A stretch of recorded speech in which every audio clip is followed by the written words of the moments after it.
সিলেট নগরীর জিন্দাবাজার ও মিরবক্স টুলা সহ বিভিন্ন এলাকায় অব্যবস্থাপনা ও খাবার সংরক্ষণে অনিয়মের কারণে ভ্রাম্যমাণ আদালতের অভিযান পরিচালিত হয়েছে। বৃহস্পতিবার 4 ডিসেম্বর সন্ধ্যা 6:30টার দিকে জেলা প্রশাসনের সহকারী কমিশনার তানভীর হুসাইন সজীবের নেতৃত্বে এই অভিযান চালানো হয়। জানা গেছে, নগরীর বিভিন্ন রেস্টুরেন্টে অব্যবস্থাপনার জন্য ভ্রাম্যমাণ আদালতের অভিযান পরিচালিত হয়েছে।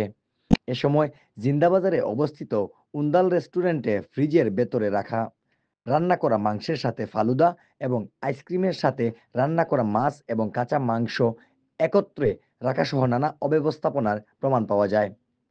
এসব অপরাধে প্রতিষ্ঠানকে 30,000 টাকা জরিমানা করা হয়।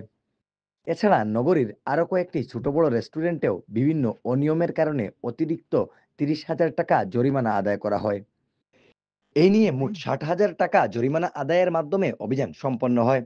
এ সময় রেস্টুরেন্ট কর্তৃপক্ষকে সতর্ক করে দেওয়া হয়েছে, যাতে ভবিষ্যতে এমন অব্যবস্থাপনা চালিয়ে গেলে আরও কঠোর আইনানুগ ব্যবস্থা গ্রহণ করা হবে।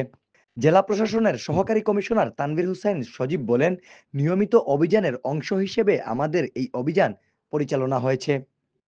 বৃহস্পতিবার নগরীর বিভিন্ন এলাকায় অভিযান পরিচালনা করে উন্দাল রেস্টুরেন্ট সহ ছোট বড় বেশ কয়েকটি রেস্টুরেন্টকে জরিমানা করা হয়। জনস্বাস্থ্য সুরক্ষায় আমাদের এই অভিযান অব্যাহত থাকবে। এহিয়া আহমদ, সিলেট ভিউ, সিলেট।